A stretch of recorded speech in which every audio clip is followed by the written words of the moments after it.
Kufuatia kwa kifo cha mkurugenzi wa idara ya mawasiliano ya Ikulu ya Zanzibar na msemaji mkuu wa serikali ya mapinduzi ya Zanzibar Charles Hilary mwenye umri wa miaka 66 kufariki dunia leo hii Mei 11 mwaka 2025 majira alfajiri, kumewaibua viongozi mbalimbali na wakuu wa serikali, wadau wa sekta habari pamoja na watangazaji wa vyombo mbalimbali vya habari wakionyesha hisia zao za kuguswa na kifo cha mtangazaji nguli Charles Hilary. Dr. Samia Suluhu Hassan ambaye ni rais wa Jamhuri ya Muungano wa Tanzania na ni miongoni mwa viongozi wakuu wa serikali walionyesha hisia zao kwa kuguswa na kifo cha Charles Hilary.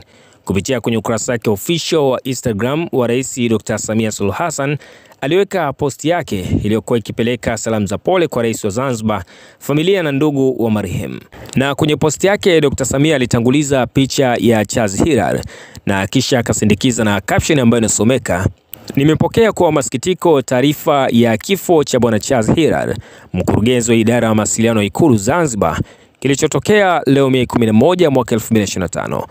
Ninatoa pole kwa rais wa Zanzibar na mwenyekiti wa Baraza la Mapinduzi, Mheshimiwa Dr. Hussein Ali Mwinyi, familia, ndugu, jamaa na marafiki na wadau wote wa sekta habari nchini kwa msiba huu. Ndugu Charles Hilary atakumbukwa kwa mchango wake adhimu wa zaidi ya miaka 40 katika kukuza sekta habari nchini, tangu akiwa redioni hadi kwenye television, pamoja na unasihi kwa wanahabari wachanga.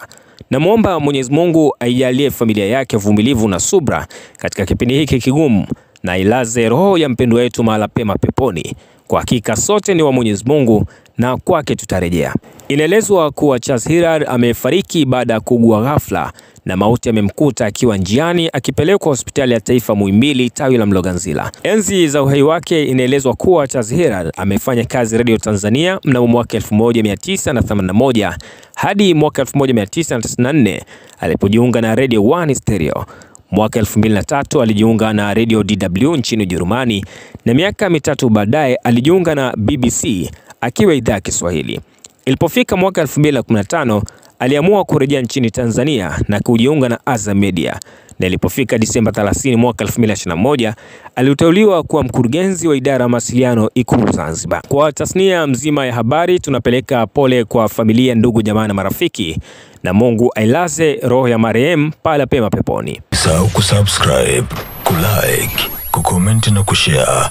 Mshindo TV.